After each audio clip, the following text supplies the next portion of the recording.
Well, we did question 1.1. In the previous videos, we did question 1.1.1 and question 1.1.2.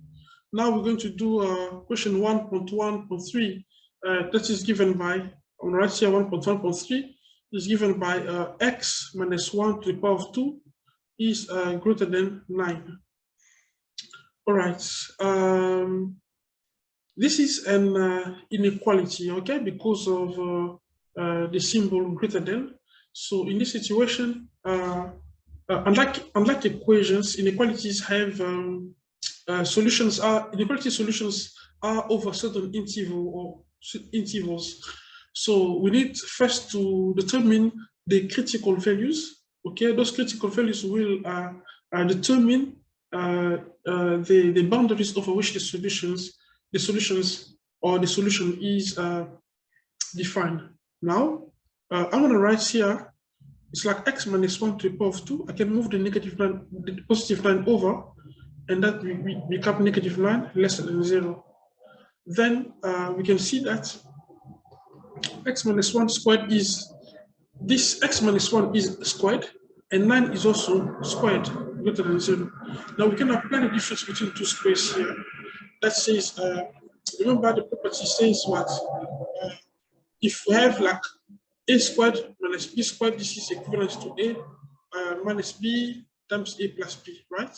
So this can be written as x minus 1 minus 3, okay? I can put square bracket like that. And then we also have like x minus 1 plus 3, and then square brackets greater than 0. So I did treat it x minus 1 as a, and then the negative 3 as okay, 3 as b. So we did x minus 1 minus b minus 3, and then x plus 1, x minus 1 plus 3. Now this is just like x minus 1, okay, minus 3. So this is like x minus 1 minus 3, and then x minus 1 plus 3 greater than 0. Now that's x minus 4, and then that's x plus 2 greater than 0. Now the critical values will be then x minus 4 equal to 0, or x plus 2 equal to 0. Then we can move negative 4 over, we have like x is equal to 4, or when we move the positive 4 over, we have like x is equal to negative 2. So those values are not the solution, but they're just the boundaries of the interval that determine where the solution is, okay? Now we can find the solution, I'm gonna move, we can find the solution by drawing the number line. Let's draw the number line. I'm going to draw my number line over here.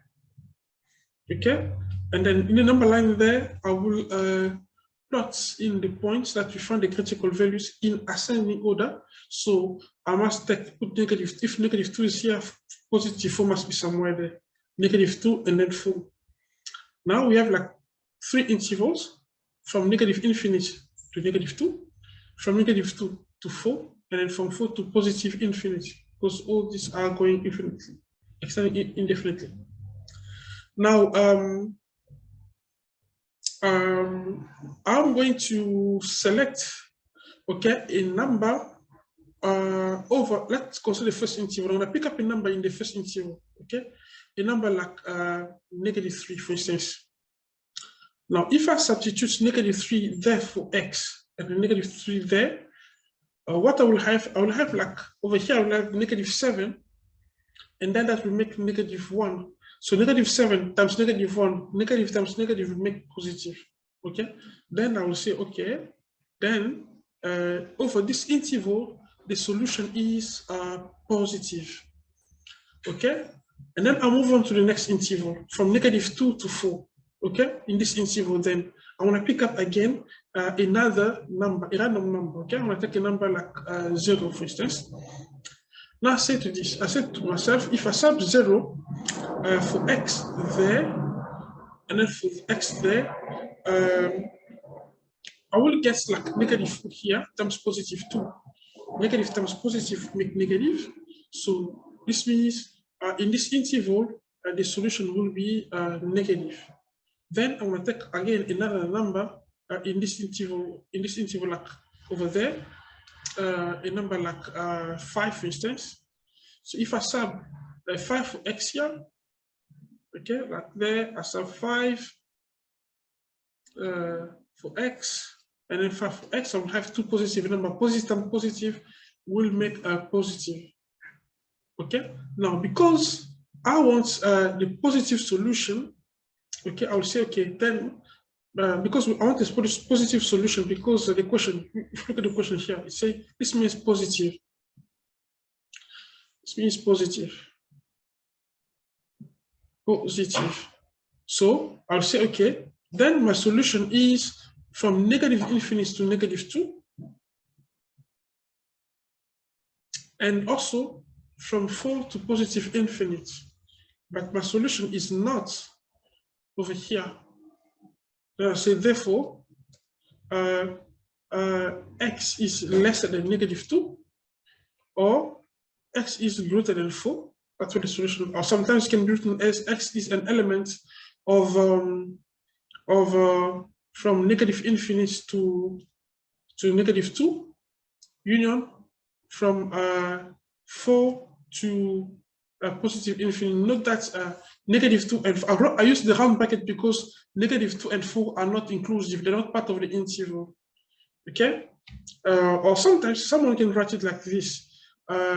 X is an element of the R set minus the interval negative 2 to 4. Now I'm going to use the square bracket because negative 2 itself is not part of the interval all the way through the number 4, also inclusive. Thank you. Okay. Doesn't matter which, you don't need to write all the 3 solutions here, but it depends on how you would like to represent your solution here. Thank you.